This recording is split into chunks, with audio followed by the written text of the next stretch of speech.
O eternal and almighty God, from whom all power and wisdom come, we are assembled here before thee to frame such laws as may tend to the welfare and prosperity of our province. Grant, O merciful God, we pray thee, that we may desire only that which is in accordance with thy will, that we may seek it with wisdom and know it with certainty and accomplish it perfectly, for the glory and honor of thy name and for the welfare of all our people. Amen. We acknowledge we are gathered on Treaty 1 territory and that Manitoba is located on the treaty territories and ancestral lands of the Anishinaabe, Inuak, Dakota Oate, Dene Sulene, and Nihithowag nations. We acknowledge Manitoba is located on the homeland of the Red River Métis. We acknowledge northern Manitoba includes lands that were and are the ancestral lands of the Inuit. We respect the spirit and intent of treaties and treaty making and remain committed to working in partnership with First Nations, Inuit, and Métis people in the spirit of truth, reconciliation, and collaboration. Good morning, everybody. Please be seated. Orders of the day, private members' business. The Honourable Official Opposition House Leader. Good morning, Madam Speaker. First, on House business, pursuant to Rule 34, Bracket 8, I am announcing that the private member's resolution to be considered on the next Thursday of private members' business will be one put forward by the Honourable Member for Flin Flon. The title of the resolution is Calling upon the Provincial Government to follow through on its commitment to provide Manitobans with high-speed broadband services. It has been announced that the private member's resolution to be considered on the next Thursday of private members' business will be the one put forward by the Honourable Member for Flin Flon. The title of the resolution is Calling upon the Provincial Government to follow through on its commitment to provide Manitobans with high-speed broadband services. The Honourable Official Opposition House Leader. Which, Madam Speaker, would you call for second reading debate Bill 227, the Workplace Safety and Health Amendment Act, access to washrooms for delivery persons, please? It has been announced that the House will consider this morning second reading of Bill 227, the Workplace Safety and Health Amendment Act, access to washrooms for delivery persons. The Honourable Member for the Maples. Thank you, Madam Speaker. I move, seconded by the member from Notre Dame, that Bill 227, the Workplace Safety and Health Amendment Act, access to the washroom for delivery person, now be read a second time and referred to the committee of this House.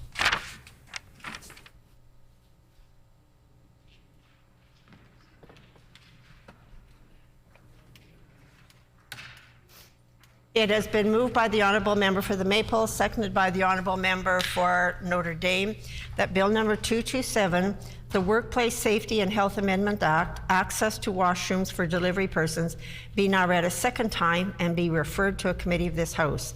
The Honourable Member for the Maples.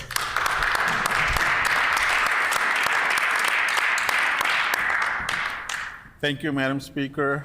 This is my honor to bring forward the Bill 227, the Workplace Safety and Health Amendment Act, access to washroom for delivery person. Madam Speaker, this is a nonpartisan bill. Let me clear it in the front. This bill directly comes from the truck drivers.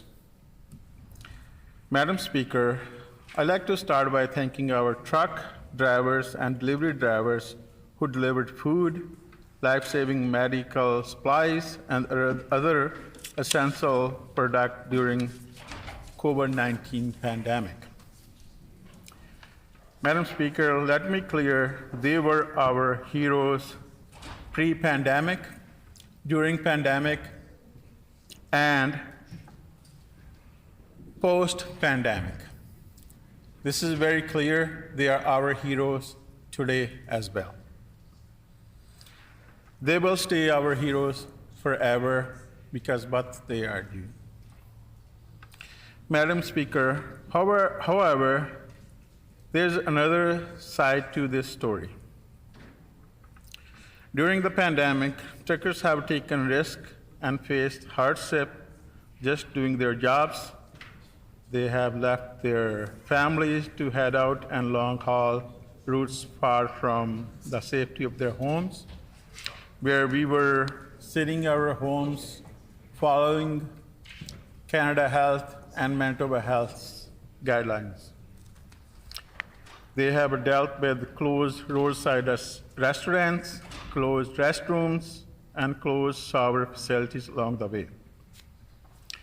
While most of fast food restaurants kept their drive-through windows open during their early stage of COVID-19, again, Madam Speaker, when we are talking about truck drivers, this is big rigs. This is 53-foot tractor trailers that we are talking about.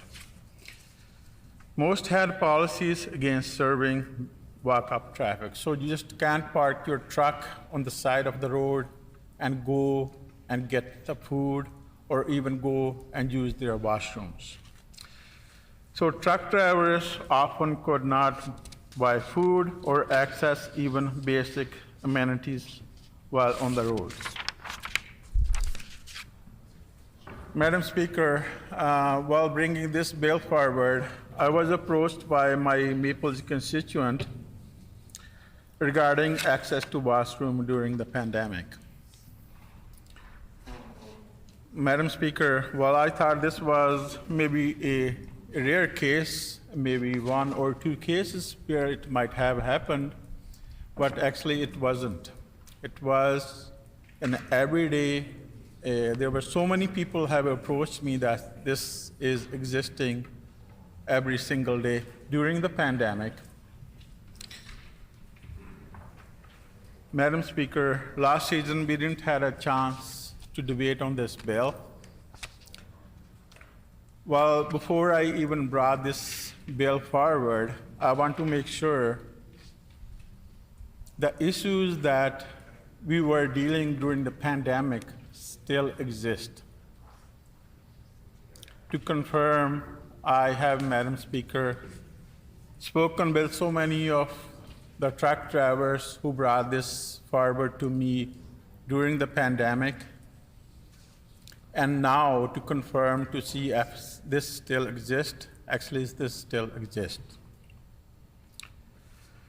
So, Madam Speaker, this legislation recognizes the essential work the delivery person been doing and providing them with the work condition and respect they deserve. So it is really, really important for us as a member of this House, 57 of us, we recognize their contribution during the pandemic, before pandemic, even after the pandemic, that what they have done for us was above and beyond.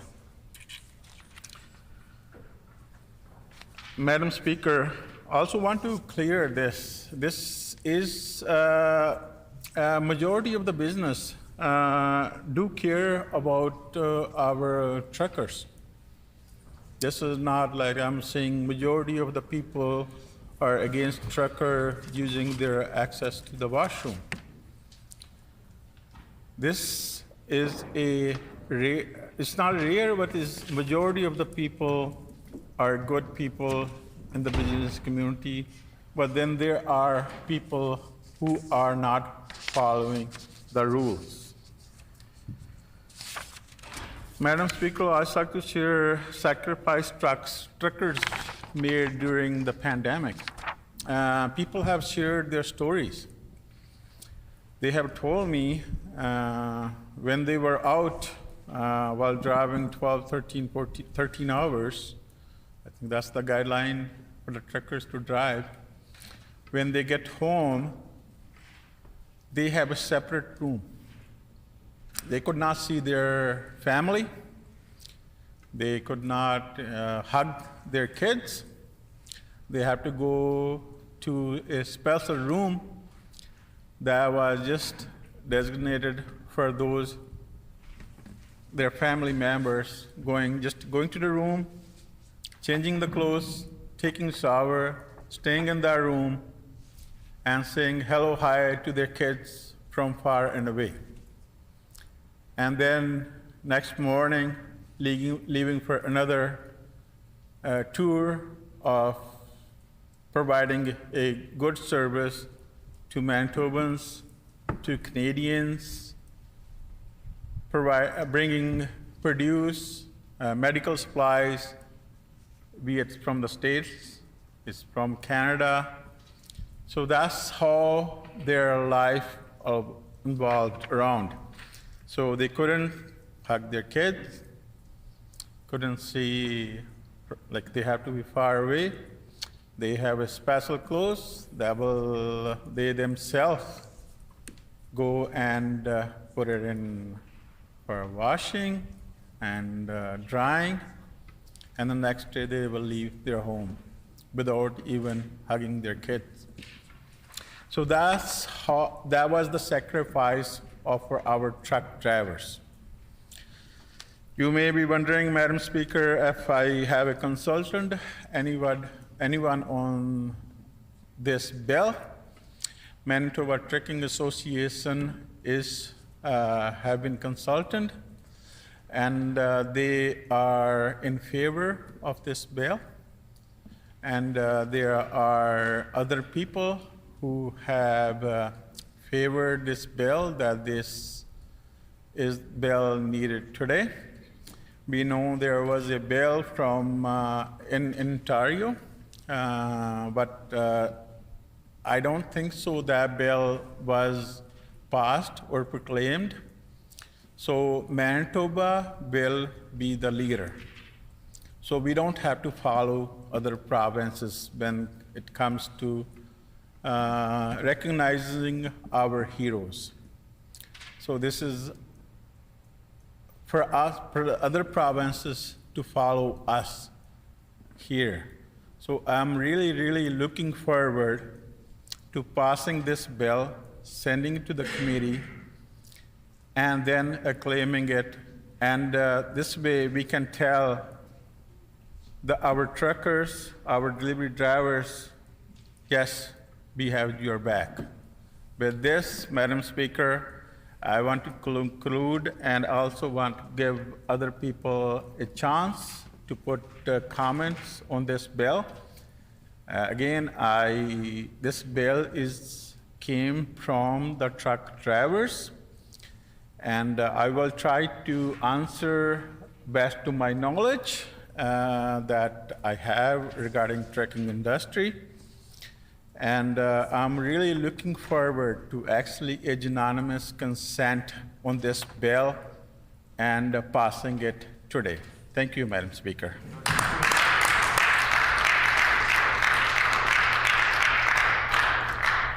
A question period of up to 10 minutes will be held. Questions may be addressed to the sponsoring member by any member in the following sequence. First question to be asked by a member from another party. This is to be followed by a rotation between the parties. Each independent member may ask one question, and no question or answer shall exceed 45 seconds. The Honourable Member for Brandon East. Thank you very much, Madam Speaker. Just really quickly for the member opposite, I know he had mentioned access to washrooms for delivery persons was an issue during the pandemic. And I'm just wondering if the member can explain if this issue, even with truckers, is still ongoing today, even though we're past that closure phase. The Honourable Member for the Maples. Thank you. This is a very, very important question. Actually, this is what I actually, in my preamble, I have mentioned that before I even brought this bill forward, I want to make sure if this still exists. Actually, this is not the majority of the businesses, as I mentioned earlier. This is the minority, but this still exists out there today. The Honourable Member for St. Vital. Thank you, Madam Speaker. I know that the trucking delivery industry has drastically changed over the past 10 years. There's been so much more demand for this service in our communities and in Manitoba here. So I'd like to ask the member, why does he think it's so important to be bringing forward this bill now at this time? The Honourable Member for the Maples.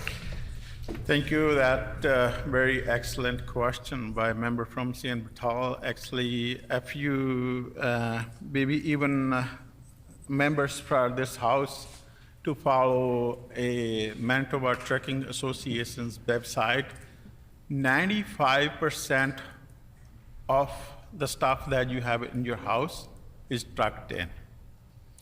only 5% came through rail or other transportation. So it is very, very important that we recognize the truckers, we appreciate the truckers.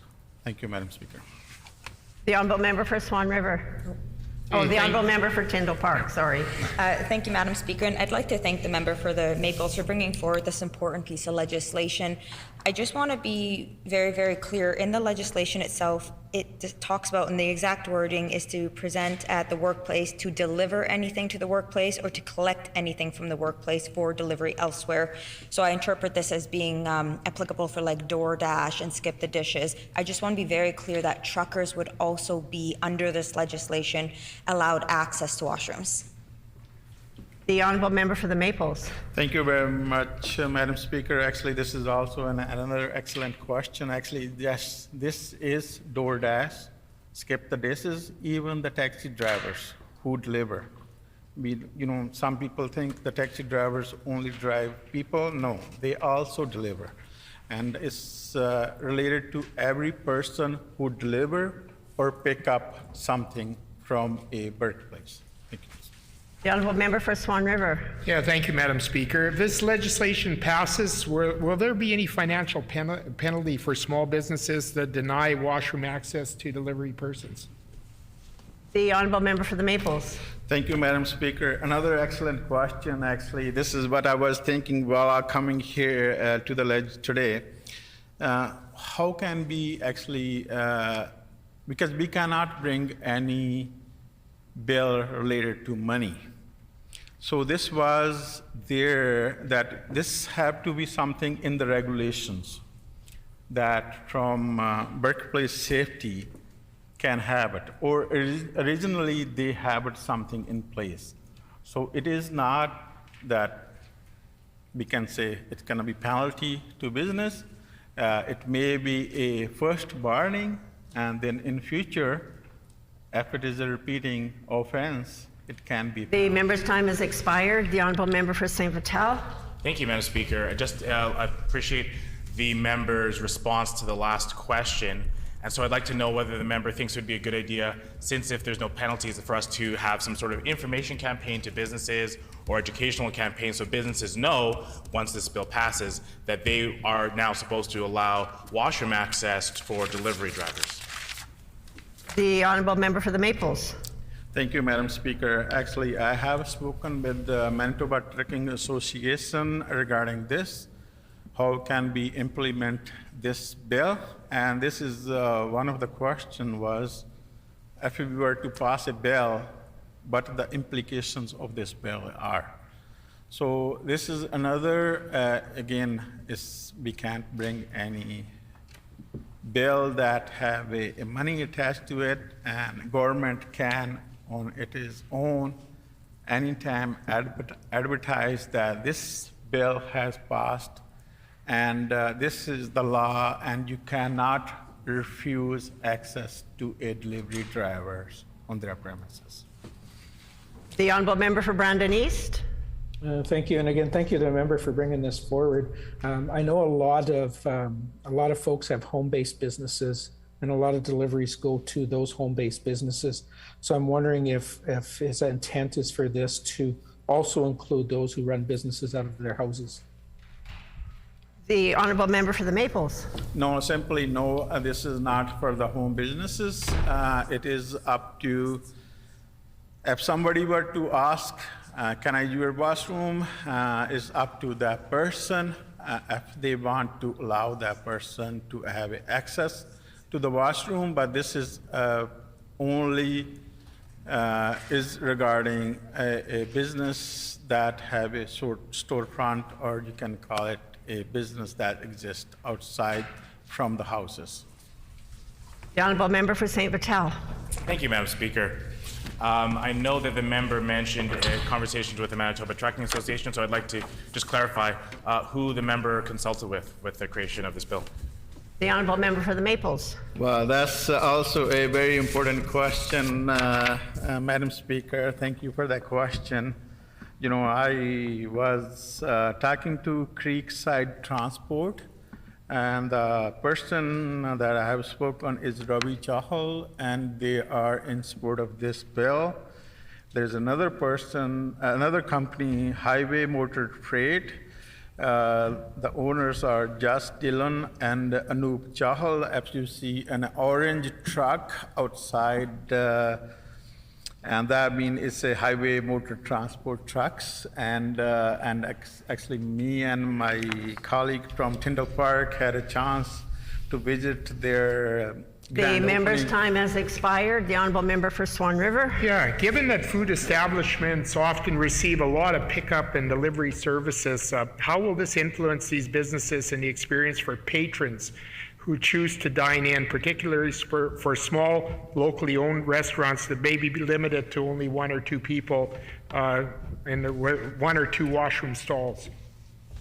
The honorable member for the Maples. Sorry, I didn't have, I wasn't really paying attention or at that time. I really want to see what the question is.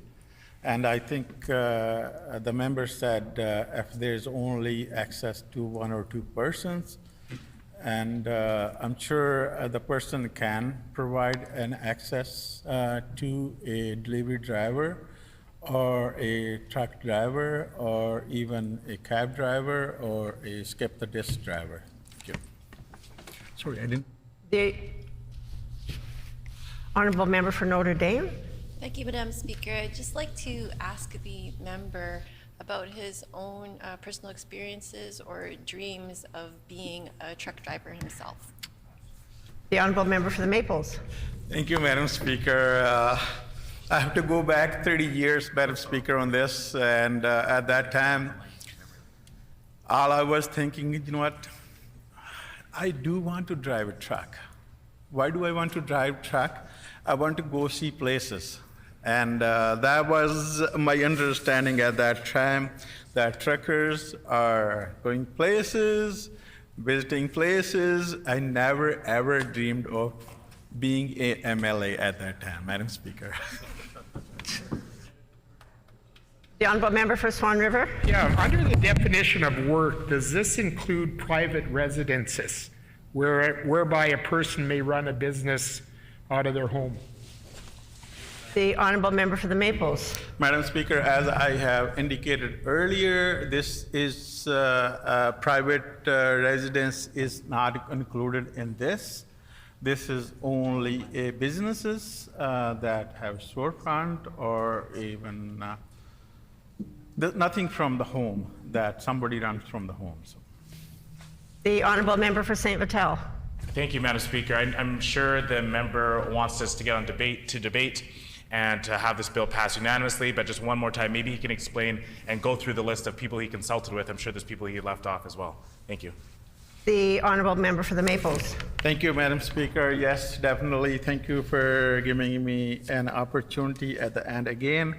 I have also consulted with the SWAG Transport. The owners are Gurpreet Khera and Jagdeep Gill.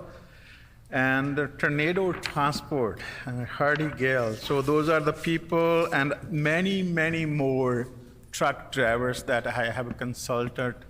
And they really want to see this go forward and have a unanimous consent and back of this House for all those truck drivers. Thank you, Madam Speaker. Thank you.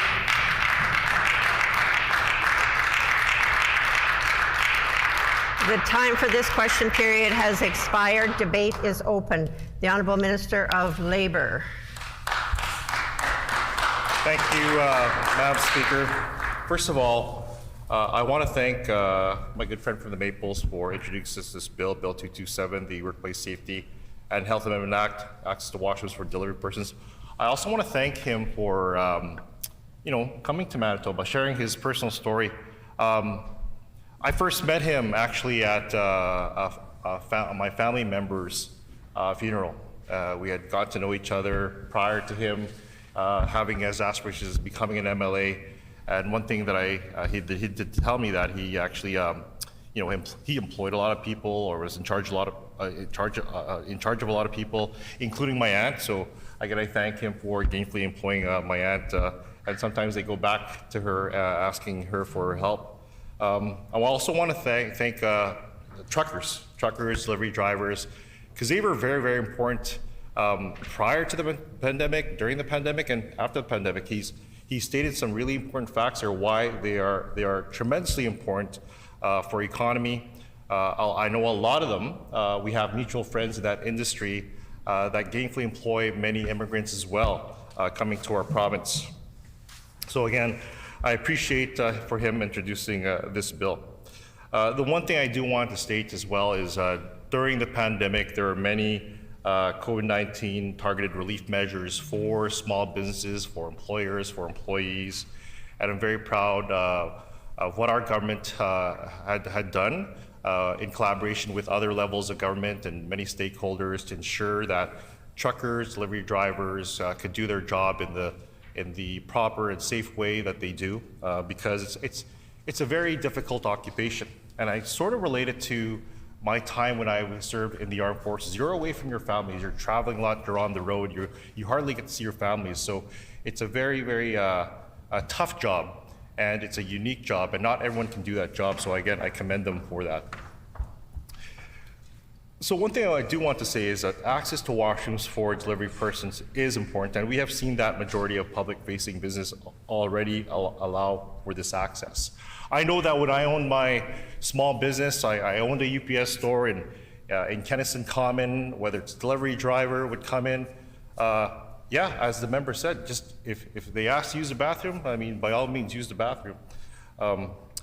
Again, during the initial COVID-19 response period, there may have been some hesitation around whether or not to provide washroom access to others. People adjusted. In August 2022, Department of Labor launched a legislative 5-year review of the Workplace Safety and Health Act and its associated regulations. Hundreds of comments were received through Engage MB relating to strong protections that meet the needs of modern workplaces, improving consistency and ensuring requirements are clear and reasonable. The input received from Manitobans will help enhance our province's workplace safety and health framework. A workplace safety and health review committee comprised of labor, employer, and technical representatives is working to provide recommendations on the submissions from the public. While reviewing public submissions, I've asked the committee to consider the proposal and provide its recommendations, if any, on the issue of washroom access for delivery persons through the lens of the review. And I look forward to receiving the final report of the committee. Now, I am all, as Minister of Labour and Immigration and our government, we're all, and I think all sides of the House are all in it to improve and enhance programs, services, and in this case, legislation. So again, I thank the member for bringing up this important issue. I do want to say, and just to put a few words on the record so I can allow others to speak on this bill, is by working for workers, our government is making Manitoba the destination of choice for more skilled workers. Why our flagship program, the Provincial Nominee Program, was created in 1998, welcoming hundreds, thousands of Manitobans to our province.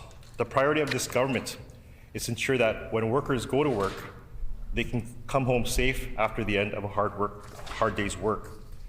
We're going to continue ensuring that workers in Manitoba have a service workplace in the country, and that is why we are going to continue every single day to have the backs of workers in this province ensure that they go to work in the morning, they come home safe to their family at the end of a hard day's work. Thank you, Madam Speaker.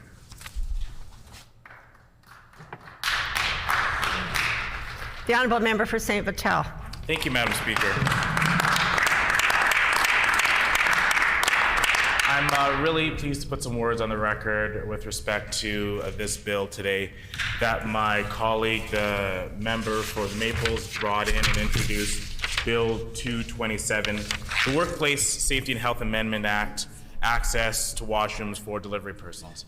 This is an important bill. I think if you look at the landscape that we're in right now with the number of delivery drivers, as a member alluded to, this includes truck drivers, short delivery drivers for services and that are, that deliver food to your door, places that also include cab drivers, as the member informed us here in the House today. And so you think about the number of people in our province that are affected by this bill. Now, some members might think that this is just a small change to give access to a washroom, and some business owners are already friendly in doing that. But in many cases, it is an obstacle. It is a real obstacle for delivery drivers who are impacted in the quality of work and the workplace health and safety. When they're trying to work safely, they're trying to travel around, deliver goods to Manitobans, they often need access to go to the washroom and do so with dignity and honor and not have to fight or get into an argument with a business owner or cause any issues like that. They want to be able to simply do their job and help all of Manitobans deliver the goods that we are all counting on. And these are the sort of goods that I think many of us a decade ago might not have thought we might be getting delivered with such frequency to our door. Now, I think it goes in two parts, both with the boom of online delivery services that are now very commonplace, delivering all sorts of goods right to our door, to our workplaces, for lunch and dinner every day. We see that growth happen over the past decade, but I think that was amplified by the COVID-19 pandemic, where many of us were told not to go out to our favorite restaurant or limit the amount of times we go out to the store. And it pushed us all to rely on delivering people much more frequently. It forced us to rely on these services. And at the same time, when health experts and health officials were telling us to stay at home, shelter in place, to limit your contacts, that was when our society put the most pressure on our delivery drivers and asked them to deliver the goods right to our door. And we asked them to do that, and they did it. They helped to keep our society going while we were all doing our part to fight against the COVID-19 pandemic. And at that same time, now I think it's up to us as legislators to look at the ecosystem, the atmosphere, the environment for delivery drivers, and to see whether the current standards and current regulations meet the need of delivery drivers today. And with that growth, with that added need and pressure and frequency, both because of the growth of online delivery services and caused and amplified by the COVID-19 pandemic, we're in a world right now where having something delivered to your door is just commonplace. It just happens every day. Nobody bats an eye when they see a delivery driver walk into an apartment building or into a house or into an office delivering any variety of products to Manitobans in any corner of our province. And so with that, it's time for us to review the sort of regulations we have in place to make sure that the work atmosphere is conducive to this type of delivery service that we all now, quite frankly, expect. And one thing, and that's why I applaud the member for the Maples for bringing forward this bill, is because he's listening to... Order! It's because he's listening to the needs of workers in Manitoba. He's listening. He heard their concerns, and they expressed to him quite clearly the need for more washroom access in order for them to be able to do their jobs effectively, to deliver the goods to Manitobans. And he listened to them, and they said, we would like to be able to access washrooms in public businesses, to have access to the washroom. It allows us to do our jobs more effectively. The washrooms are already are already available in these public spaces, and they just want to be able to have safe and convenient access to that so they can go back to doing their job, which is delivering goods many times from that very same establishment out to customers across our province. And so by our member listening to these individuals, these workers who are trying to do their job safely and effectively, he's brought forward this bill. This bill which would require public commercial businesses with a storefront to provide washroom access for delivery drivers. And I think that goes not only to ensure that we are meeting demands and staying relevant to the world of work that we're seeing in Manitoba today, but it also goes to show that we need to continue to be responsive to the changes that are happening in our society. And like I said at the top, no one might have imagined a decade or two ago with the frequency that we might have delivery drivers. And it's up to be responsive and find ways to ensure our laws and our regulations are meeting the demands that our workforces are putting on them. And so I applaud the member for the Maples for listening, for taking charge and taking action and bringing forward this bill, which I don't think is quite controversial at all. I don't think there should be really any opposition to this. I know that at my workplace, when I want to go to the washroom, I simply go to the washroom. I know that if many people who might be reading this in Hansard or watching this online might be thinking to themselves, well, when I'm at work or when I'm at home or when I'm at school, if I have to go to the washroom, I simply go to the washroom. But if you're a delivery driver and you're thinking about when I have to go to the washroom at work, what goes through your mind? Is it, do I just go to the washroom, or is it, okay, well, now I have to time out my route. I have to plan a scheduled stop at a place where I know there's a washroom available, which might take me off my destination route, which might cost me a little bit more in gas on my vehicle, which might delay me and might maybe have some fines or penalties from my work because I now have to deviate off my route, slow me down. And this is the sort of things that might go through a delivery driver's mind when they simply have to go to the washroom. By being able to access a washroom in a public place, we now allow them to simply do their job. We increase the health and safety, the workplace health and safety for delivery drivers, and we improve their lives, their working conditions, and ultimately, at the end of the day, for all of us Manitobans who are relying on these delivery services, we will have improved service because we know that we're at least in one way helping to improve the lives and the work experience of delivery drivers. And to close, Madam Speaker, I just want to thank all those people who do that really important work. All those delivery drivers, whether you're a truck driver, delivery driver for online business, delivery driver directly for an establishment like a restaurant, a taxi driver. We all rely so much on the work that you do. And we thank you for all the work that you do, especially during the COVID-19 pandemic when your service was relied on even more. And so we thank you for that hard work. We thank you for everything that you have done and continue to do. And I think this bill would be a good way for us to show that appreciation by improving your workplace health and safety, by giving you access to washrooms at public establishments. And I think that this would be a good sign for all of us in Manitoba, and all of us in Manitoba, through a unanimous vote here in the legislature today, to show that appreciation and show that thanks by passing Bill 227. Thank you, Madam Speaker. Good job, Jamie. The honourable member for Tyndall Park. Thank you, Madam Speaker, and I really appreciate that the member for the Maples brought forward this legislation. I think that not only is it very good legislation, but it also allows for us as MLAs to express some of our appreciation for the incredible work that truck drivers have and continue to do, and just for their efforts throughout the entire pandemic.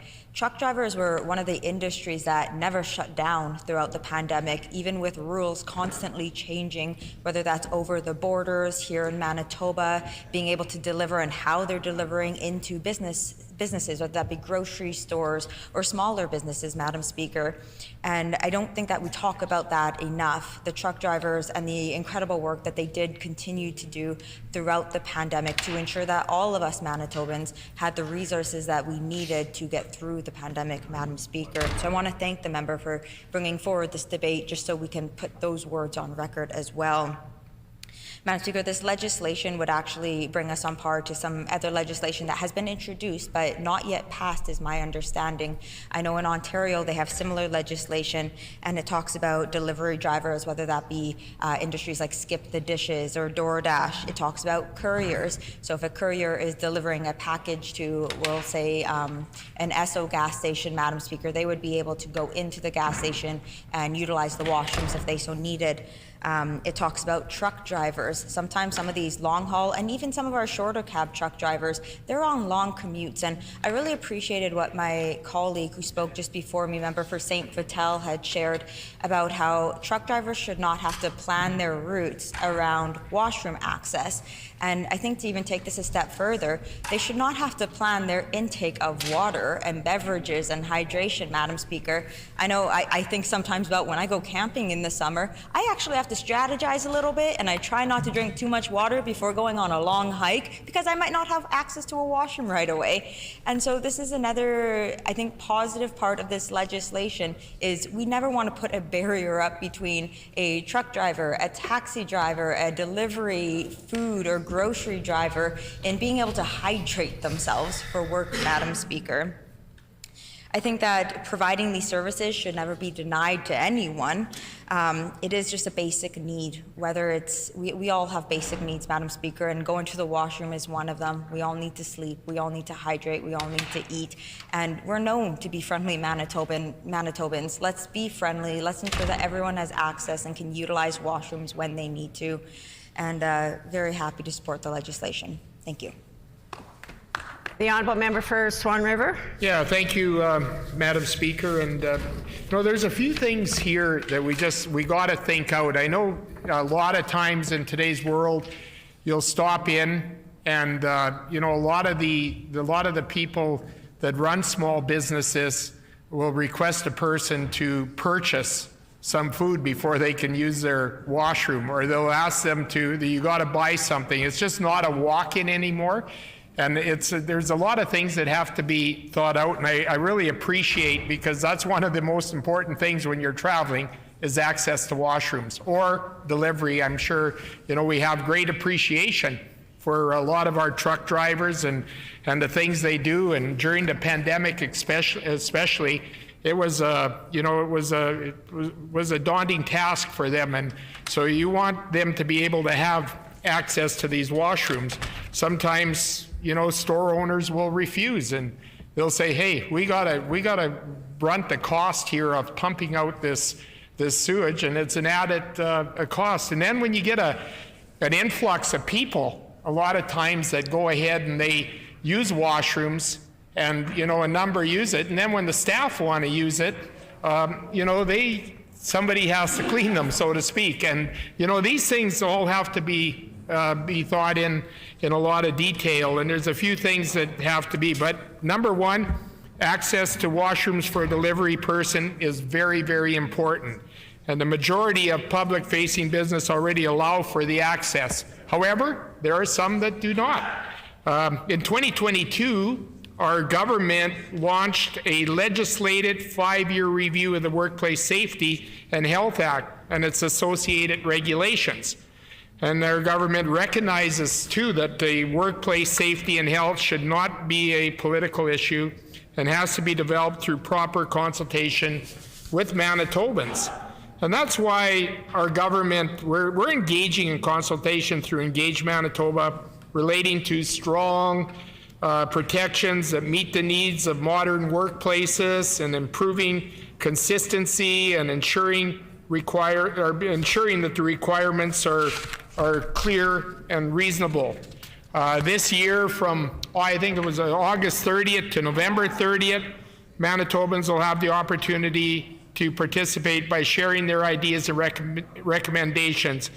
And the review will be focused on ensuring strong protections are in place that meet the needs of today's workplaces, and improving harmonization and consistency with other jurisdictions, and ensuring requirements are clear and reasonable, and helping Manitobans meet its obligations under the Regulatory Accountability Act.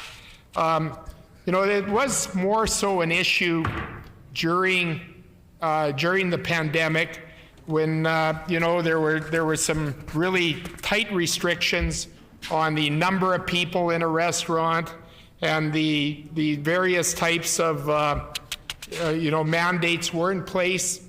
So when people went into a washroom, and they left that washroom, possibly it would have to be cleaned after each individual visit.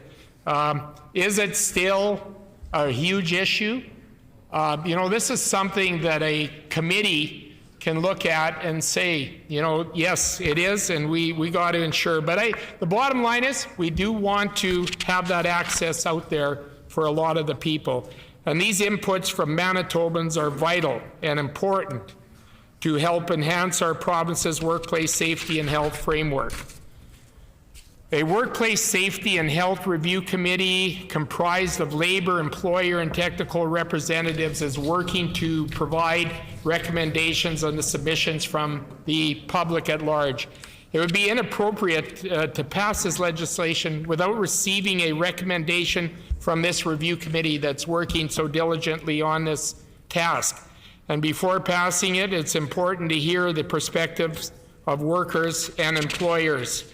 And as I said, during the COVID restriction situation, the issue of accessing to the washroom for the delivery person gained attention during peak COVID cases, as restaurants used to have some COVID restrictions, as I mentioned earlier. And although very few complaints were received by the provincial and federal regulators, Ontario is the only province to amend its legislation to include these requirements in October of 2021. Our government recognizes that Manitoba families are struggling with making ends meet, and we're making smart investments to give Manitoba the release they deserve. And our government is lowering income taxes by adjusting the basic personal amount, allowing Manitobans to keep more income by adjusting Manitoba tax bracket thresholds. And so these changes are making things much more affordable, and a lot of these small businesses are looking at how can we save, what do we have to do, what's going to be our responsibility. This is putting more money in hardworking Manitobans' pockets, and our government is focused on this. By the minimum wage, again, something with small businesses, and this relates to small businesses because these are where these people are going to be stopping in and using the restaurants. And we're increasing, of course, in October 2023, the minimum wage to $15 and providing the support to small businesses so their rising cost of wages can be minimized.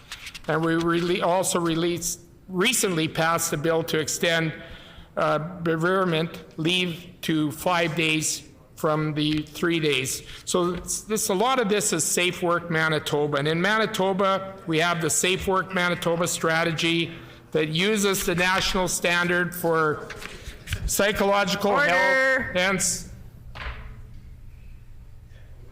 thank you.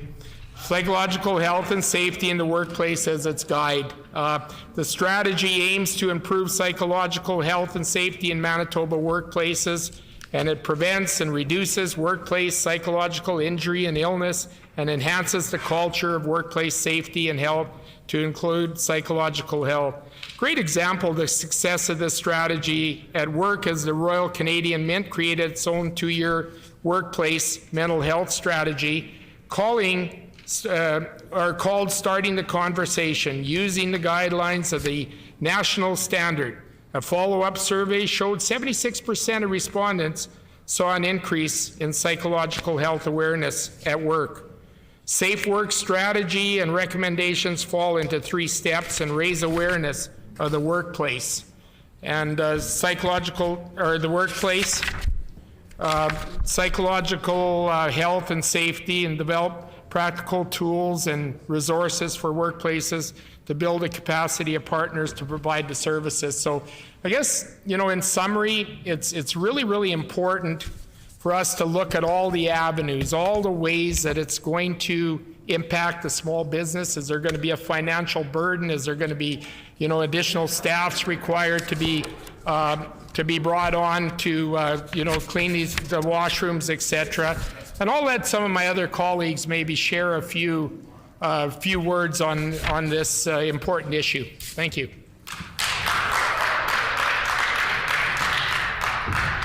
The Honourable Member for Kuwait-Nook.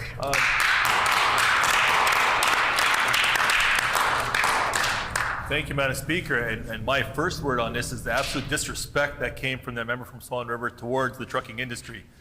Frontline workers, And through the course of the pandemic, we've talked about frontline workers and the impacts and their need for us to thank them and appreciate them. And everything that member just said goes against that appreciation, goes against that respect. And instead, looking for a reason just to make this a partisan issue when it should not be. We talk about the respect for trucking industry and the heroes, and we've referred to them often as that, as heroes. And what are they asking for? What is the trucking industry asking for? They're asking for something that every Manitoban, every citizen across the world should be able to do. And when we talk about this legislation, and I'm sure there's people that are asking what this legislation is about because they're asking, why does this have to be? Why isn't this just the case? Why isn't this just the norm? And the fact of the matter is, it isn't. And that's what this legislation is attempting to do, to make this the norm, to make this so that everybody has that equal access. And I know the members opposite, we're standing up and trying to make this, a huge cost issue. For those of you that ever have the chance to stop at a restaurant or a place of business and you've asked to use the washroom and they said, sure, go ahead. There's not go ahead and there's golden toilet paper in the bathroom that somebody is going to have to pay $1,000 for. It's just a matter of simple little things. So they're trying to make this about a significant cost across the way, and that's not what this is. It's about respect. It's about respect and thanking our frontline workers who are there every day. And I know members opposite also stood up, and whether it would be in the chamber or whether it be in their constituency, and thanked those truckers and the trucking industry for the pandemic and the work they did during the pandemic. But this also goes prior to, this will go into the future as well if this legislation is passed. And we're hoping that it is, because that's the thank you, that's the value. So I know the member from Swan River represents a rural constituency. So maybe the question should be, what happens if no trucks went to your community? What would happen to your community? What would happen if those deliveries were not going to your community because there was just a simple denial?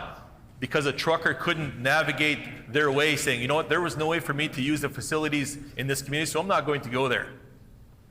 How would we measure that cost versus the cost of doing this, which is basically nil? So, Madam Speaker, when this legislation came forward, it was just to show our appreciation, show thank you, to show and try and bring something in place that everybody across Manitoba, I'm sure, also already assumes is the norm. And everybody has that ability to go and use facilities wherever they may go. And there's a lot of businesses that do that as well, that do that without giving it a second thought. Sure, go ahead. It's no different than if a customer came in and asked to use that washroom as well. They would say, gladly, because that whole cycle and that whole chain to make our economy function needs to work hand in hand. So for us to be able to do that, let's pass this legislation. Instead of trying to make it a wedge issue, a partisan issue, let's go ahead and pass this to make this the norm, to show our true appreciation for our frontline workers. So we talked about frontline workers in education and healthcare, but the trucking industry was also frontline workers, and you've really seen that over the course of the pandemic. But this issue preceded the pandemic. It was very evident during the pandemic, and it will go on past the pandemic. So we need to show our appreciation and step up to the plate here and do this. This is not a partisan issue. This is not a significant financial issue, as members across the way will try to claim that to be. It is not that whatsoever. It is about respect and appreciation. So with those few words, Madam Speaker, miigwech.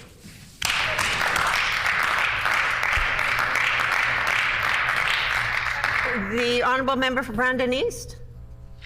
Thank you very much, Madam Speaker. And again, I mean, we talk about truckers and people, and I just want to say, with the condition that the roads are in, I wish them all the safety and all the best for them and what they're doing out there for us. And I agree with the member opposite that just spoke. Order.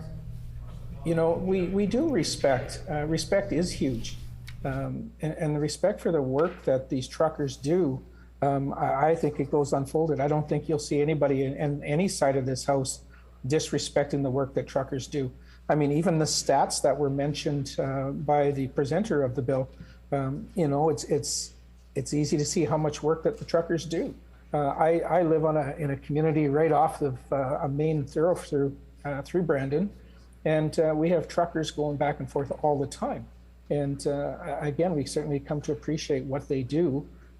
So I don't think it's about, it's definitely not a lack of respect to the truckers, as the previous member just stated. I think that's a little harsh. It's a little out of line. I didn't hear anything in the member from Swan River that disrespected anybody. I think if anything, I think we all support the idea of having safe access to facilities when they're needed. When you're growing up as a little one, the last thing that you want to talk to your friends about are your washroom needs. But let me tell you, it's a fact of life that every one of us has to use the washroom at some point in time. And I'm sure every one of us have been out shopping and had to use a washroom somewhere, and you appreciate the fact that washrooms are available to the public. But I understand it's going through COVID with places that were restricting access, places that were shut down. It was difficult. I would like to see some more data. I'm certainly not against the proposal of what's for us today. I think that everybody should have access. But again, I would like to see just a little bit more data on, whether it's just provincially or whether it's nationally or federally or even global on what is happening. I don't want to lose fact on the bill, and I know it's a lot, and I appreciate the passion that the member has for trucking, but there are also others in the industry that are on the road every single day delivering, and that's why I asked the question about delivering to households, because you have your DoorDash drivers, your Skip delivery drivers, and I'm not talking about them coming into my home and using the washroom. However, if I had a delivery coming to my house and they asked if they could use the washroom, I would absolutely let them do so. But I'm talking about, and I think something that the bill is missing, is those delivery drivers, when they go into a small business, when they go into a McDonald's to pick up a delivery order, when they go into any place to pick up a delivery order that they can take out, to ensure that they have access to washrooms in those areas as well. And I know there are some areas right now, and I've seen it myself in Winnipeg, for example, if you run into a fast food place and run into the washroom, and I say that because just down the street from the legislature is a fast food restaurant that if you were to go in there just to use the washroom, you're going to find the doors locked. But all you have to do is go to the counter, and I've seen people ask for the key to use the washroom. So access is important, but at the same time, when you bring a bill forward, I think one of the factors that we have to look at bringing bills forward when you're trying to force businesses or recommend businesses allow access is what happens if they don't. And I don't see that in the bill. And I know the member talked about being unable to bring a bill forward because it's got money in it. I would still like to see recommendations. We're not asking the government to spend money.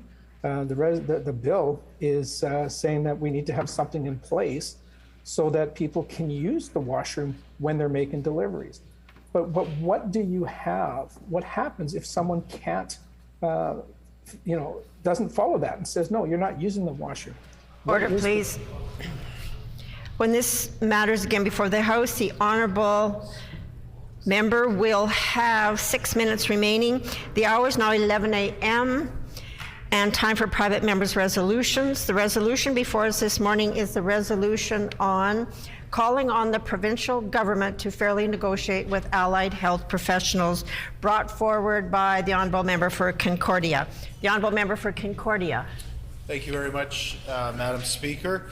I move, seconded by the member for Union Station, that therefore be it resolved that the Legislative Assembly of Manitoba urge the provincial government to bargain fairly and finally negotiate a new collective agreement with Manitoba's allied health professionals for their tireless work alongside doctors, nurses, and support workers over the last 5 years, including 3 years of the global pandemic.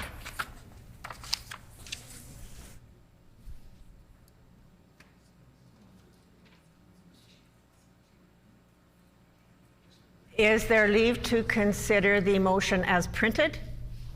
Leave is granted. It has been moved by the Honourable Member for Concordia, seconded by the Honourable Member for Union Station.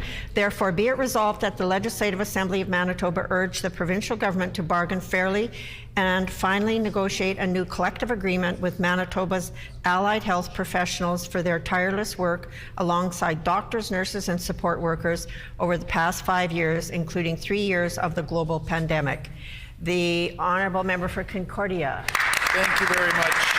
Thank you very much, Madam Speaker. Appreciate the opportunity to bring this very important resolution before the House this morning. It is certainly top of mind for everybody in this province right now. And, you know, we know that because we've been out talking to people on doorsteps, we've been knocking on doors, we've been going to community meetings and community events. And it's certainly something that you hear all the time. And, you know, you hear across the board, universally, it doesn't matter somebody who's an NDP voter or a PC voter or, you know, or maybe not even engaged in politics or engaged in the normal sort of back and forth that we do in this place. To a person, everybody in Manitoba knows that the PCs have been an unmitigated disaster when it comes to our healthcare system. And, you know, that's not even a controversial statement here in this House, because we know that this Stephenson government has been doing everything they can to run away from their record, and even they agree that healthcare is a mess in Manitoba. They understand that Brian Pallister brought us to the brink, and it's only continued under this Stephenson government. So they do this every day. They try to distract and they try to distance themselves from their record, and they try and change the channel about how bad things truly are. And out of one side of their mouth, you know, they're saying, well, you know, things are bad, and you know, they understand that there's a serious problem when it comes to what they call, I think, health human resources, which is sort of a bureaucratic way of saying the frontline healthcare workers in our system that need to be supported and need to be made to feel valuable and appreciated. And then on the other side, they say, on the other side of their mouth, they say, well, you know, it wasn't our fault, and just trust us. This time we're going to fix it. Well, Manitobans don't trust them, and they know that this government's record will be the one that will be on debate and as part of the discussion for this year's election. Manitobans understand that at the end of the day, it comes down to our frontline healthcare workers to ensure that our healthcare system is stable and is strong. And of course, we often talk in this place about doctors. Everyone, of course, appreciates the work that doctors do, the important work that they do. We obviously all understand the work that nurses do or sports staff in the hospitals. But it's interesting when you talk to frontline workers themselves, when you talk to those nurses, when you talk to those doctors, who do they talk about? They talk about the allied healthcare workers within the system and how valuable they are to ensure that the overall system can perform and can deliver the healthcare that folks need. They understand that allied health is critical to building our healthcare system and repairing the damage that's been caused by this Stephenson government. They understand that at the end of the day, it's those workers feeling respected, feeling like they're a part of this solution to our healthcare woes that will ultimately decide whether we're successful in repairing the damage or not. And so Manitobans understand that, and they want that to happen. But what has happened under this government? Of course, 7 years of disrespect to all healthcare workers. It was, you know, the first 100 days that this government came out and started slashing and cutting in our healthcare system. But beyond that, going directly after organized labor and directly after organized labor within the healthcare system. After decades of respect and labor peace and you know, an understanding how important those healthcare heroes have been, the first order of business under this government, of course, they didn't say this in the election in 2016. They said, just trust us. I think we've heard that one now a few times. They said, the first thing they're going to do is they're going to start going after organized labor and start cutting in our healthcare system. That was this, and this may feel like distant memory, right? This is ancient history, right? This is the beginnings of the dark days of the Pallister government, right? So it's, it feels like ancient history. But the reality is, for some of our healthcare workers, they're still caught in this government's disrespect. They're still waiting for fair negotiations, and those are our allied healthcare workers. Those are the healthcare workers I was talking about that are so well respected within the system. They're so well respected by Manitobans that folks understand the necessity and the importance of those workers. They are now 5 years without a contract, Mr. Deputy Speaker. 5 years. And what we hear from healthcare workers day in and day out is they say, we want some respect, we want to feel like we're being heard, and we want to have a seat at the table.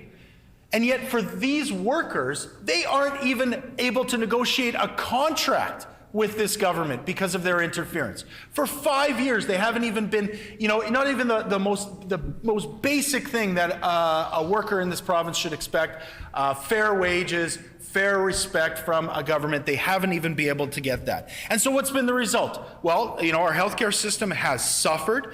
99% of allied healthcare professionals have voted and have said that they are not in favor of this Stephenson government and the way that they've been operating.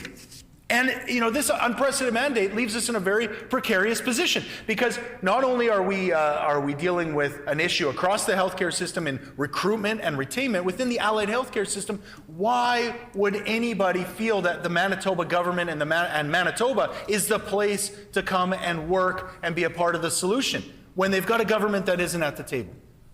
So we need a change, Mr. Deputy Speaker, and we need it fast. The PC government says, well, this is a problem all over the country, everybody. Well, no, this is it's uniquely bad here in Manitoba. This is the longest, the longest date to date of any healthcare contract that is outstanding in this country, and it's shameful, Mr. Deputy Speaker. The results of this, well, the impact. Of course, we know in rural Manitoba, our EMS, our emergency services, they are stretched thin. When we're talking about how to fix rural healthcare in this province, not the slide and the chart and the plan that was released by this PC government that showed closure after closure after cut after cut, but to actually build rural healthcare and to actually support our rural healthcare system, we know that allied health is absolutely crucial to allow our rural paramedics to be a part of that system. They're without a contract. They're saying, why are we supposed to work for a government that doesn't respect us? We know that in my neck of the woods, I know I hope we're going to hear from the member from Transcona, because he's certainly got a lot to say about the importance and the value of our allied healthcare workers. We know that at the Concordia Hospital, for instance, they have been struggling because their respiratory therapists who are without a contract are continuing to be disrespected. The government cut the number of respiratory therapists at Concordia, and then with the closure of the ER, with the loss of ICU beds, and with the cuts to cancer care, and sort of all of the cuts that we've suffered in Northeast Winnipeg, this only exasperates that problem, and it only pressures those healthcare workers even more. And and at a time when Manitobans across the board understand healthcare is the most important thing, right? So we all know that inherently, but the pandemic highlighted that, it showed it, it demonstrated. Manitobans across this province were supporting healthcare workers, banging pots. We're saying our frontline workers are the most important thing that we can invest in. And and even this PC government doesn't disagree, because now they'll say, well, we're going to, just trust us. We're going to spend billions of dollars, No PC, no conservative is coming out and saying, don't spend that money. Even they understand that it needs to be done. Even they understand how important it is to invest in healthcare. But ultimately, what healthcare workers are telling us is there's disrespect from the ground level all the way to this minister's office and to the premier's office. Disrespect. We've seen that in the House. We've seen that in the deplorable comments that have been made around healthcare workers and the concerns that they brought in good faith to this government, right? They've been disrespected. And allied healthcare workers, at the very least, deserve a contract to even begin to discuss about how they can be a part of the solution, how they can help build our system, how they can build healthcare in this province and begin to repair the damage of this PC government. We're going to spend a lot of time, Mr. Deputy Speaker, over the next few months talking to Manitobans on the doorstep. We already have, we've heard from them, we know this is their #1 issue. But ultimately, it's for this government to answer for their disrespect. And I welcome the debate here this morning. I think it's important that we spend some time on this and we tell Manitobans clearly whose side we're on. Thank you very much, Mr. Deputy Speaker.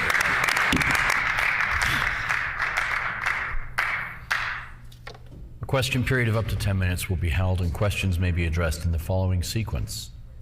The first question may be asked by a member from another party. Any subsequent questions must follow a rotation between parties. Each independent member may ask one question, and no question or answer shall exceed 45 seconds.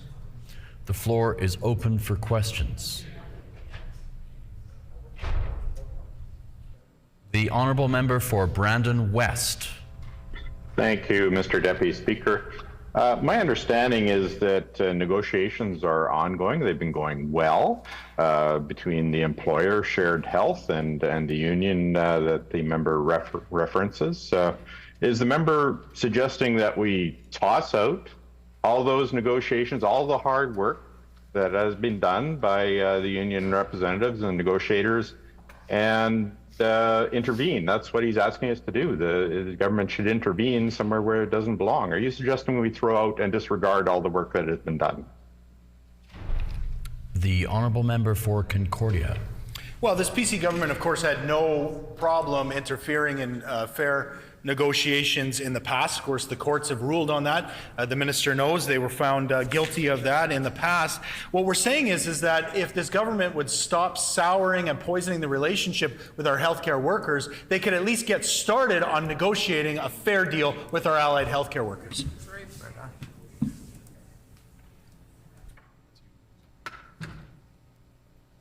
The honourable member for Union Station. Thank you, Acting Speaker, and thank my colleague for bringing this resolution forward. It's very important. We're in an unprecedented time, as my colleague has already eloquently articulated, that we have a strike mandate with allied healthcare professionals that has never been seen before, the impacts of which are significant, not just here in Manitoba, but certainly the ripple is felt across the country. Can my colleague from Concordia advise what the consequences on our healthcare system have been in terms of allied healthcare professionals being left without a contract for over 5 years? The honourable member for Concordia. Well, the member for Union Station is exactly right. This is unprecedented, and the impact that it has on our healthcare system is wide-ranging. And as I said, we've heard a lot from other members in the healthcare system. They are in the same boat, feeling that they're disrespected. This is specifically a problem now with allied health, where without a contract, without even a government willing to sit at the table and actually get to work to figure this out, this could have major impacts in a province where we haven't seen that, and that's because we've in the past had governments that have respected our healthcare workers. The honourable member for Springfield Richot. Well, thank you very much. My question to the member for Concordia is, does he believe politicians should negotiate all labor agreements with the public service directly? So at the negotiating table, should it be elected officials sitting across the table with the negotiators of the public service on the other side? Does he believe that's the way this should proceed? Good question. The honourable member for Concordia. Well, of course, this minister was at the cabinet table. He sat with Brian Pallister as Brian Pallister came and said, we're going to interfere with the University of Manitoba Faculty Association. He said, we're going to interfere, we're going to step in. And this member said, that's great, I support that 100%. The courts ruled against this government, and we're ruling against this government in interfering by not sitting at the table, not beginning a fair negotiating process now with our allied healthcare. The honourable member for River Heights. Thank you, Mr. Deputy Speaker. This negotiation has apparently been going on for 5 years, but my question is, when did the negotiation actually start? Is part of the problem that the government was very slow to the table to even start negotiations? The honourable member for Concordia. Well, again, as I said earlier, I mean, really, Manitobans knew right from the get-go that this government was not going to protect healthcare, was not actually going to make things better, but was in fact looking to cut, looking to pit healthcare workers against one another. And so really I would suggest that this started right from day one of Brian Pallister's government and continued on as the current premier was the health minister. And so the negotiations, as the member said, have been ongoing, I would suggest, right from day one with a government that disrespects healthcare workers. The honourable member for Union Station. Again, I thank the member for Concordia for bringing this resolution forward. And I know that this member has been engaged for years in his community with folks in terms of what's going on in healthcare, especially at the Concordia and other places. And I'm wondering if the member could share with us what is he hearing from people in his own community in terms of why and how we're losing allied healthcare professionals from Manitoba to other jurisdictions. The honourable member for Concordia. Well, I think that was maybe a bit of a backhanded compliment about how long I've been fighting this fight in this House with regards to healthcare. But it is true that we're hearing from allied health, from healthcare workers in general, specifically allied health, where they of course see incentives, they see opportunity in other provinces, for some going down south. We've seen that problem in the past. But now what we're seeing under this government is a push for privatization, a hyper-focus on privatizing our healthcare system. And so for many in our healthcare system, they're looking at the private system. Is that the way to go? I can tell them under an NDP government, we would certainly prioritize our public healthcare system. The honourable member for Brandon West. Thank you, Mr. Deputy Speaker. Well, the government has a long record of respect for collective bargaining, especially in the healthcare system. It has worked very well. Shared Health is the employer, as the member opposite well knows, even though he seems to discount that all the time. There is ongoing negotiations in healthcare, as is happening right now. And the member wants to throw out all those negotiations, and he wants to be the one that cuts a deal, disregarding the professionals that are at work here. Does the member want to, again, throw out all the hard work, disregard the hard work has been done at the negotiation table, and just sign a deal? He would be the one to sign off on it. The honourable member for Concordia. Well, how out of touch is this member? You know, we spent some time in Brandon, and one of the things that was brought up time and time again was the idea that shared health was a barrier to providing health care to his constituents and to people across this province. It's absolutely ridiculous that this member would now say, well, it has nothing to do with us. Our cuts and our attacks on organized labor in the past, that has nothing to do with it. Now it's up to Shared Health to make these decisions. It is a disrespect from the top down from this government that is forcing this to be an issue with our allied healthcare workers. The honourable member for Union Station. The member is speaking so well to this issue and really shows the grasp that he has on this. And I know, as his colleague on this side of the House, it reflects the fact that he talks to people and he listens to people in this area. And I'm wondering, based on all of the conversations the member for Concordia has had with many allied healthcare professionals, if he could share some of his thoughts on what can be done to retain these healthcare experts here in Manitoba, where we need them in our healthcare system. The honourable member for Concordia.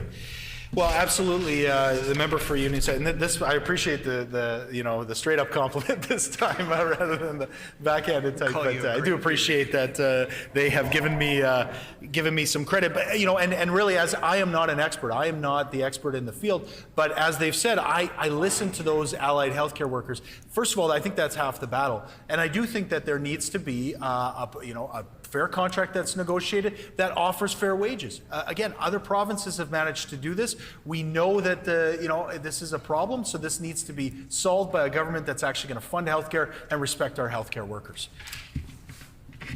The honourable member for Springfield Richard. Does the member for Concordia know that the 57 politicians in this chamber are not the employer of allied health professionals in Manitoba? In fact, that it is Shared Health in Manitoba that is the employer. Does he recognize that there's a difference between the 57 elected officials and Shared Health? The honourable member for Concordia. So here we go again. I mean, the member is proving our point about shared health. He understands that shared health is a level of bureaucracy that actually doesn't benefit Manitobans. He wants to hide behind shared health. He wants to say, well, no, it has nothing to do with our cuts. It has nothing to do with the way that we've gone after frontline workers since day one under Brian Pallister and the failed health minister and now premier. He wants to say, oh, no, this is all shared health. Well, we know that shared health is a level of bureaucracy that ultimately doesn't serve Manitobans. What they're bargaining about is a government that cuts right from the top, sends a message of disrespect, doesn't listen to frontline workers, and ultimately Manitobans. The member's time has expired.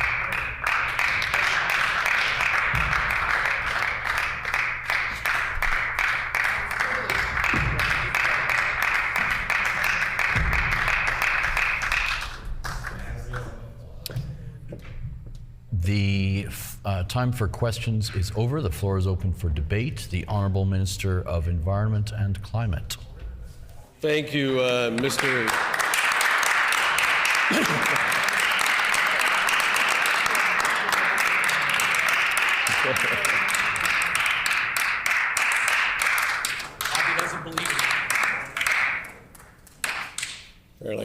Apparently I don't need all my time. But I appreciate the acknowledgement from my colleagues, and thank you, Mr. Deputy Speaker.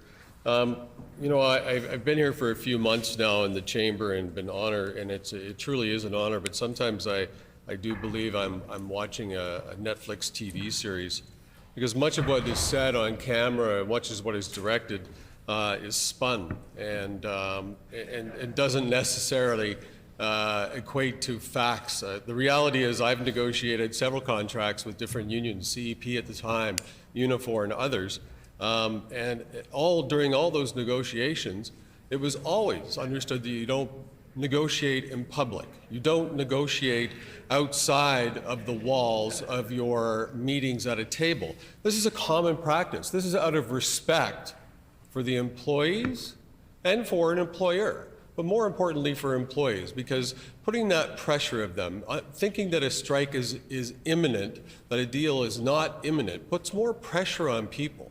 And they don't need that when bargaining is going on. It's a stressful time. I've talked to employees for years that always find those situations difficult. And in most negotiations, it doesn't matter really what organization you are. If you weren't able to reach an agreement soon, it is upon the union itself to take a strike vote. That is part of the negotiations, to let the employers and others know that they're serious about reaching an agreement, but they're still sitting at the table. What I'm hearing is that it's being presented in a sense that people are walking away, they're packing up their trucks, they're moving out of the province, nothing's being done, but that is clearly not the case. A CBA is to be negotiated at the table between the employer and the employee. This House is not the employer. And I would certainly stand here today and say most Manitobans don't want elected officials sitting at a negotiating table. They want professionals. They want people that know what they're doing. And that's what both parties want. They don't want to deal with politics. They don't want to get involved in a pending election and trying to get votes. They want to get their life settled, and they want to get their contract settled. That's what's important to them, not what we say in here. What's important to them, Mr. Deputy Speaker, is what is done and said and communicated from the negotiation tables. And often I've been at negotiation tables where there's 20 people. You have 10 representatives of the employees. You have 10 representatives of the organization. And it's a conversation back and forth. And you talk about getting to where the final decision is together. You present offers back and forth. And not always do you sit at a negotiating table, and it sounds like to me that we've been at a negotiating table for 5 years and we're just not doing anything. If that were the case, the reality is, based on my over 20 years of experience in this, is that they would have had the strike vote long ago. It would have happened in the start of the communication. So they've sent their message. It's been well received by people. We understand that they deserve a good deal. I haven't heard one member of this party, the PC government, say that there shouldn't be a deal done for the allied healthcare workers. I was proud to have paramedics stand with me during my elections. And I'm proud to call many paramedics friends. My children have friends who are paramedics in the region. And I talk to them about it. They understand the process. These are people that want to go to work. They don't want the stress of what's happening in here and all the spin. They just want their union to sit at the table with the negotiators that are trained, that they're trained to do. I don't know, he's waving at me, I think a plane's coming in. But what I want to make clear is that there are negotiators, and there are professional negotiators that sit there. And to say in any way, shape, or form that the ongoing negotiations have put people's lives in danger, that have, caused havoc amongst the medical process or systems throughout Manitoba, well, that's just disappointing. That's not a reality. That's not what we should be saying to residents. What we should be saying to residents is, listen, we respect the employees, and because of that, we have professionals at the table that are there to negotiate with their union who represent them. That it's not argued on the floor of the legislature, that we don't make comments that are, twisted a little bit, let's say. I mean, comments are fine and opinions are fine. I respect that. But let's really think about what's going on here. I mean, I could, during my time in media, I could list off a number of former NDP members opposite, that were ministers that spoke out about getting involved with negotiations. Ministers responsible for labor that spoke out about interfering, and now we've had it changed. In belief. All of a sudden now we think the government should go in there, just like we've heard from the NDP and Liberal coalition, the NDP especially federally, wanting to give whatever raise is necessary to the workers that are on the picket lines today. You need to negotiate at the table. That's where those negotiations are done. And I could sit here and I could list all of the things that we're doing from a human resources standpoint to help healthcare. And I've talked, as I said, to a number of paramedics who stood beside me and who I'm honored to have stand beside me during elections. And I know what's important to them. And of course, a good wage is important. Security is important. Their family is important. Nobody wants to strike. It's difficult when you go on strike. It's difficult when you're worried about that next paycheck, and we don't want that. I don't think any member in this legislature, it doesn't matter what party we're from, wants that. But this shouldn't be a political issue.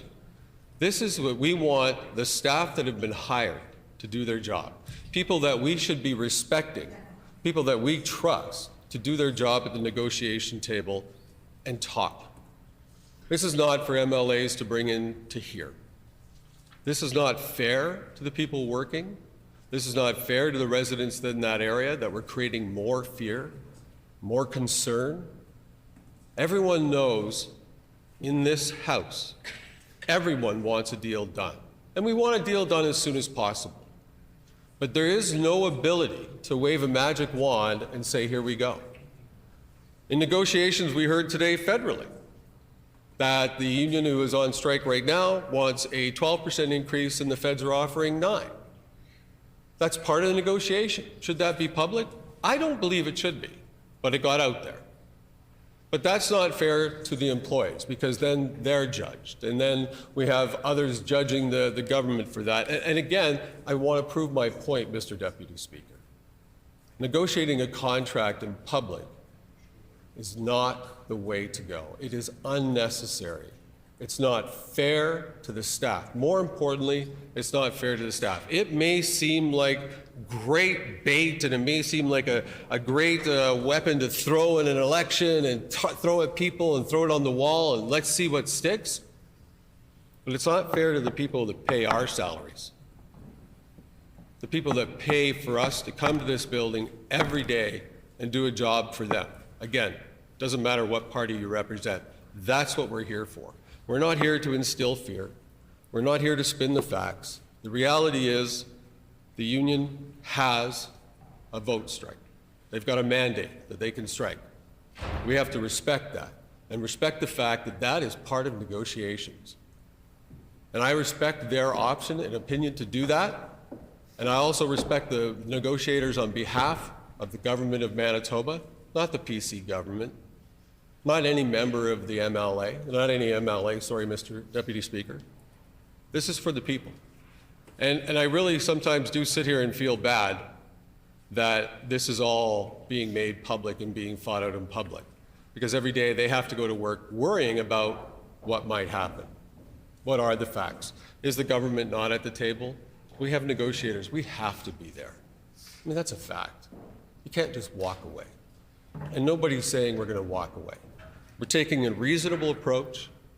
We're taking the approach by respecting the process of CBA negotiations, and we will continue to do that. I really find that sending a message like we are today is disappointing and unfair to Manitobans. Thank you.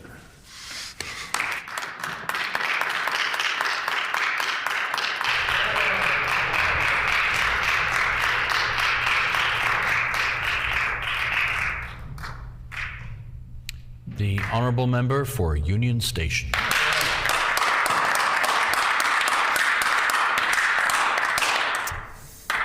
Thank you, Mr. Acting Deputy Speaker, for the opportunity to put a few words on the record in regards to my colleague, the MLA for Concordia's very important resolution this morning. This resolution speaks to the heart of the issue as to why over 6,600 allied healthcare professionals across Manitoba voted to the tune of 99% of that membership for a strike mandate. It's really important that our colleague has brought this resolution forward today because it speaks to what these allied healthcare professionals have been enduring for 7 years under a PC government that has treated them with disrespect and disregard since 2016. And I'd like to pick up on something that the member for Kirkfield Park just talked about, because I think it's important. He expressed concern. He wakes up every day and is concerned about how the narrative in here affects allied healthcare professionals. And I think his comments are important because it really does speak to how a recently elected MLA in that PC caucus, someone who was anointed a minister very quickly, someone who had the opportunity to come into his caucus, talk to his premier, and bring a new perspective to that cabinet table, was so quickly and so easily molded into, shaped into yet another perpetuator of the harm that these allied healthcare professionals have been experiencing at the hands of this PC government for 7 years. It is so striking to see how quickly, on that side of the House, they are willing to adopt an approach that has time and time again been proven to be detrimental to the healthcare of Manitobans. And that's sad to me. What a missed important opportunity. Instead of waking up every day, that member from Kirkfield Park, and thinking, what can I do to make sure that allied healthcare professionals in West Winnipeg feel supported, are able to show up at the Grace Hospital and do their best with the resources they need? Instead of showing up every day, waking up with that attitude and that perspective, instead he says, you know what? Things are gravy. Things are good. Everything's just fine. They're going to work it out. They're going to work it out. After 7 years of the PC government treating these workers as less than an afterthought. Members on that side of the House actually believe that their ongoing lack of any effort to listen to these allied healthcare professionals is adequate. It is so shameful.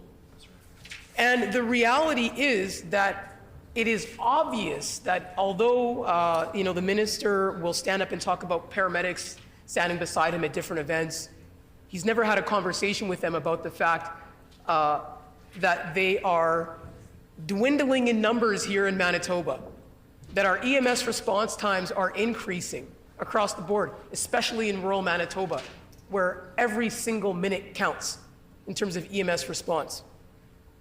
It is evident that in the area of allied health, this government continues to fail to listen. Because if they were listening, we wouldn't see allied healthcare professionals leaving Manitoba for other jurisdictions. And that isn't fear-mongering. That is quite literally what is happening right now.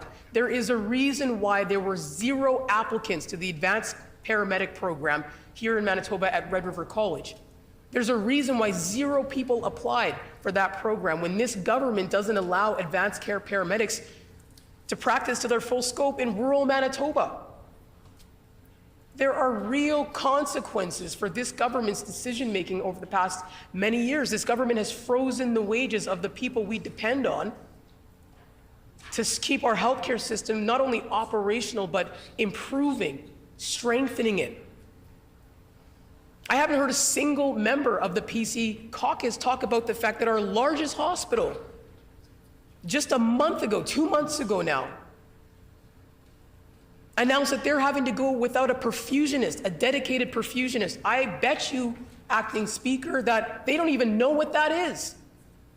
They don't even realize how critically important it is to have perfusionists in Manitoba working in our hospitals. Our largest hospital without a dedicated perfusionist, essential to cardiac care. I had a conversation with a respiratory therapist recently, someone I've known for years, someone who loves her job. Loved her job. Woke up every day grateful to be able to provide her expertise to Manitobans. Spent a lot of time, energy, and money advancing her education in this specialty. And through tears, this respiratory therapist told me that she had recently made the decision to resign and leave her profession because she could no longer deal with the mistreatment of this government. She could no longer stand hearing this government say, essentially, that they don't care that they've mistreated these workers since 2016. She couldn't stand to hear this government talk about thanking these allied healthcare professionals while freezing their wages for over 7 years. She quit the profession she loves because the investment she made into her career was unmatched by this government. Advanced care paramedics, who we should see in our healthcare system, in a few years, we won't. They're not investing in that education because they see a government who doesn't invest in their ability to practice anywhere in our province and provide great care to Manitobans when they need it. That is shameful. I've spoken to lab technologists who essentially work around the clock in rural Manitoba to make sure that our ERs stay open. They've told me to my face what they've been doing now under this government for years while their wages have been frozen by this government is unsustainable. And so they make decisions to leave. They go to Saskatchewan. They go to Ontario. As I've already given a clear example of, they leave their careers. All while this government stands up in this House, maybe goes on Twitter and tells everybody that it's not their fault. That things are playing out as they need to right now. Forget about the last 6.5 years. Don't worry about that. Let's focus on the fact that during an election year, We're making announcements, we're deflecting, we're dodging, we're diving, we're avoiding any accountability. We're trying to make Manitobans forget. But unfortunately for this PC government, their decisions have very real human impacts. And there are so many people across our system who are living with the consequences of their failure to lead healthcare in a way that puts people first. We are in the midst of an unprecedented, historic strike mandate with allied healthcare professionals here in Manitoba. Yet again, Manitoba has the distinction of something unprecedented that should never have happened, as we had the distinction of having some of the worst healthcare outcomes during COVID-19, having the most devastating impact seen in our long-term care homes in Manitoba, running out of capacity in ICUs that also depended on allied healthcare professionals when no one else did. We have a premier who, when she was the Minister of Health, could have and should have rectified this situation with allied healthcare professionals, but she couldn't be bothered during that time. She was more focused on herself and her own aspirations. The fact that our colleague, the MLA for Concordia, had to bring this resolution forward today is a testament to the failings of this PC government in the area of healthcare. And what I want for all allied healthcare professionals to know is that our NDP team stands with you. We believe in you as healthcare professionals. We know you deserve to be treated fairly, and not just right now. You've deserved it since 2016. And we hope that Manitobans will remember the failings of this government in healthcare over the past several years and make a decision to vote in an NDP government that treats you with the respect and the care that you deserve as allied healthcare professionals. Thank you, Acting Speaker.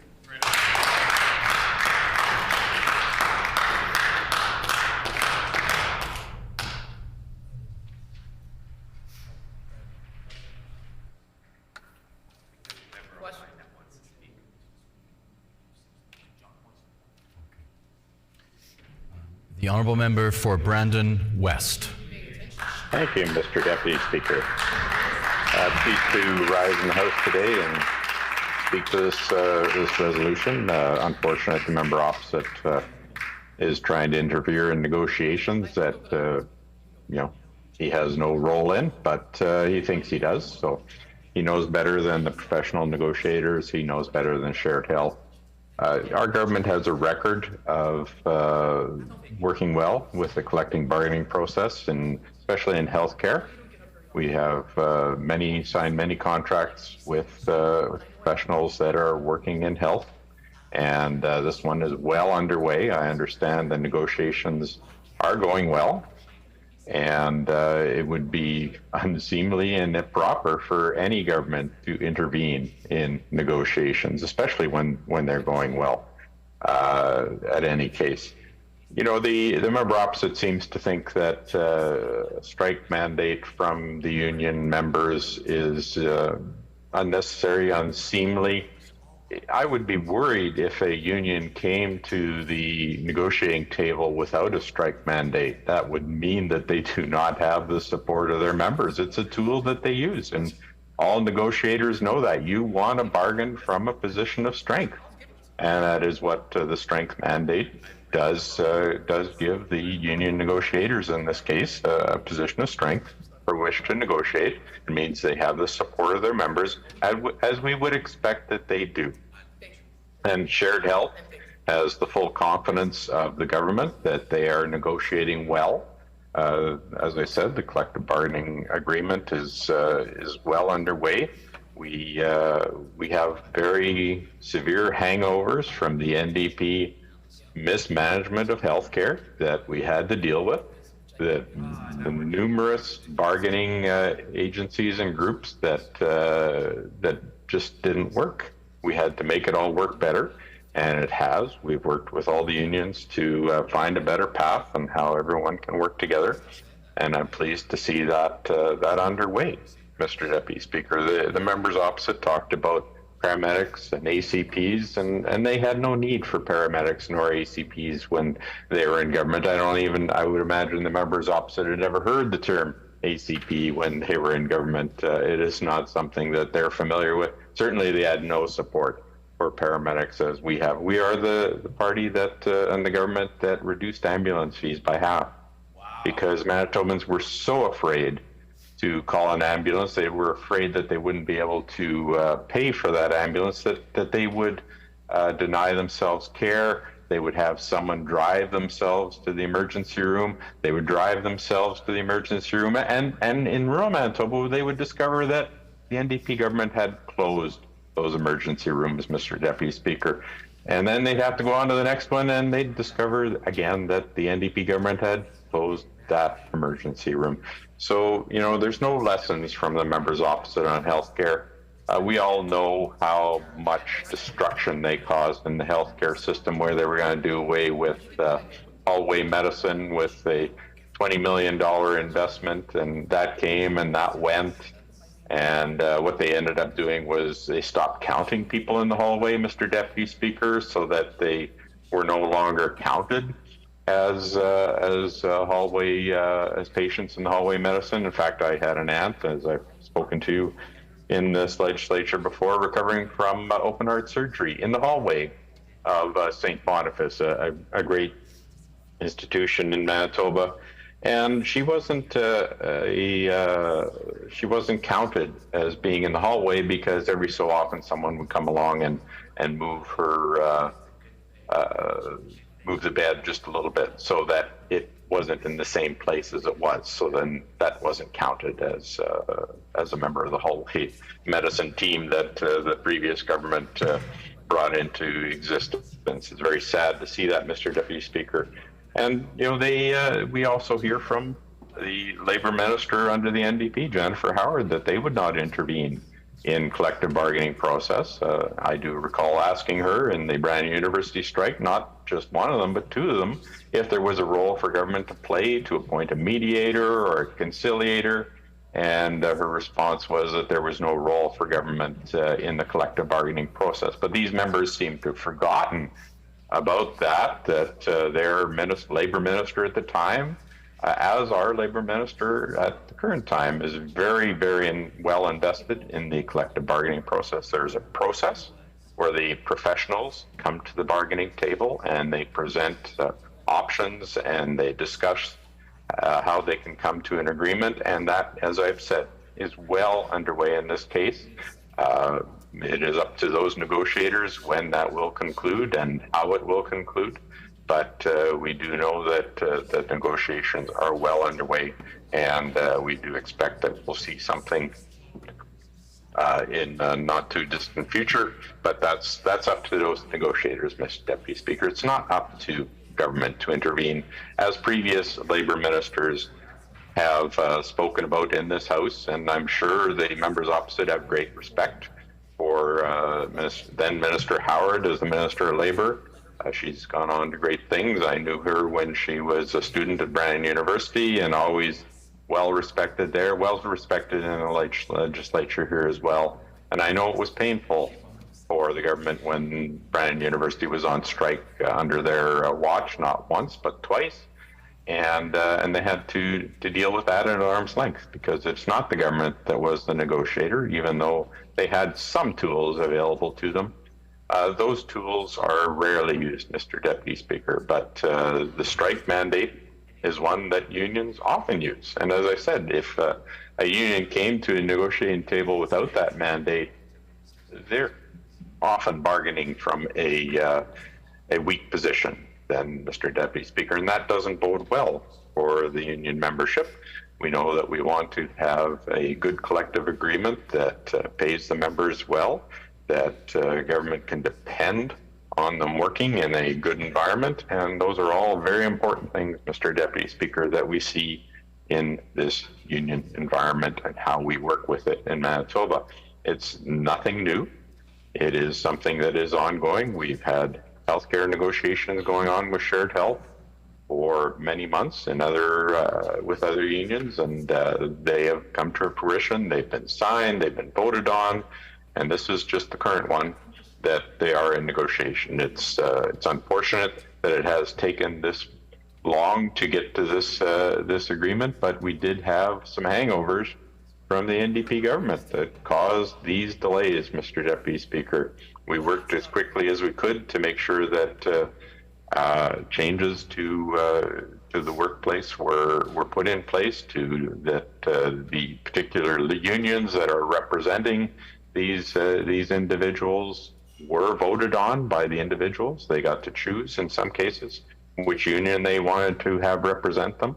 And once those negotiations were all done, Mr. Deputy Speaker, then we could start to look at how we negotiate through shared health in the collective bargaining process, Mr. Deputy Speaker. You know, it's quite sad to see members opposite that don't seem to understand at all how collective bargaining works. Obviously, on our side of the house, we're well appraised of what the process is, what the role of government is, and where the government can intervene, where the government cannot intervene. And in this case, there certainly is no role for government. We have the professional negotiators from the union that have been giving their marching orders. They've been told what they want to negotiate. We've got the professional negotiators from Shared Health that have been told what their role is, and those two negotiators are at the bargaining table with support staff, and they are working very diligently to make sure that they can get the best deal for the union and the best arrangement for the government, so that we can make sure that they get their, once the agreement is signed, once the agreement is ratified and it goes into process, that those union members get all the back pay that they are fully available to get. We know that that's happened in past union negotiations, Mr. Deputy Speaker, and it's sad to see members opposite try to fearmonger with union members. Obviously, once that collective agreement is agreed to and it is ratified by the union members, that process falls into place, and all those union members get the back pay for all those years that were not under union contract or now under a ratified union contract. They will get their back pay. They will proceed on with whatever agreement the union has reached with Shared Health, and then we will continue to deliver the best health care that we can for Manitobans when and where they deserve it, Mr. Deputy Speaker. Thank you.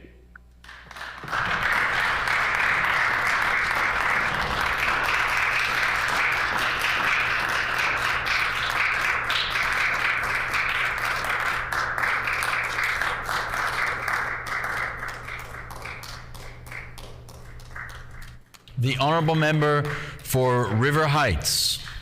Mr. Deputy Speaker, I want to start by emphasizing the importance of allied health professionals and allied health workers to healthcare in Manitoba. They make an extraordinary contribution.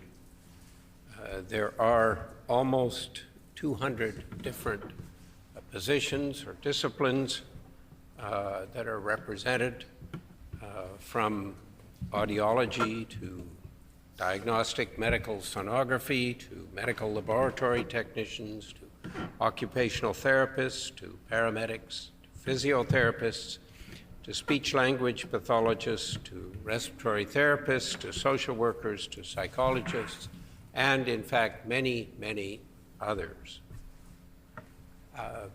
Without the allied health professionals, our health system would grind to a standstill. There's just no doubt that the importance that they have. It is sad that the current government has not paid enough attention to allied health professionals. There are a number of professions which should be registered health professions, but the government has been very slow, and it's the NDP government before them, slow to move them along to get registered as registered health professionals. There have been slow and delays in order to fill staffing positions. There are many areas which are crying out for people to work in labs so that people can get tests. There are clerks. We heard not long ago of a shortage of clerks in making endocrinology appointments, which was backing things up. It is a problem with this government that they have not given the allied health professionals the credit and the importance that they should have. And we see this in the fact that the contract negotiations here, we had a contract which ended about 5 years ago, and the government has been very slow to get moving on negotiations and to get serious about negotiating. It's good that we're finally getting some word from ministers that there is an effort now to move negotiations along, but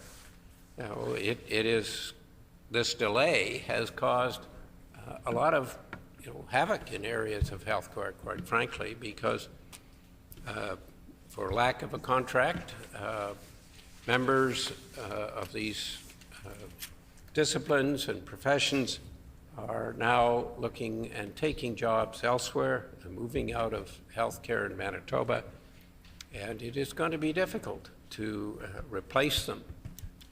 Indeed, the government needs to have a focus on making sure that the staffing levels are what they should be, because while we sit at the moment with very short of many critical staff people who are in the allied health disciplines and professions, it is really a critical time. And we know that the healthcare system has been under stress under this government for a whole variety of reasons, but particularly because they've not been very effective in planning ahead and have let things like this negotiation be delayed and delayed and delayed. So it's a sad situation that we're faced with, and it is something that the government should have been paying much more attention to and doing much more planning for. With those comments, I will sit down so there can be a vote on this. The honourable member for Springfield Richot.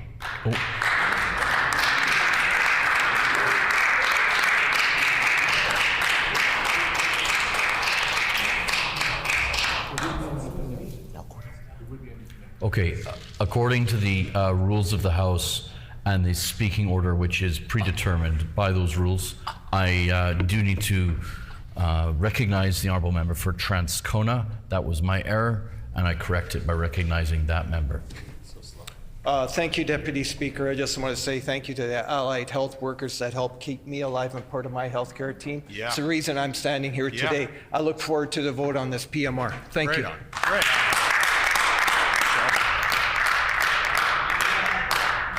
The honourable member for Springfield Richot.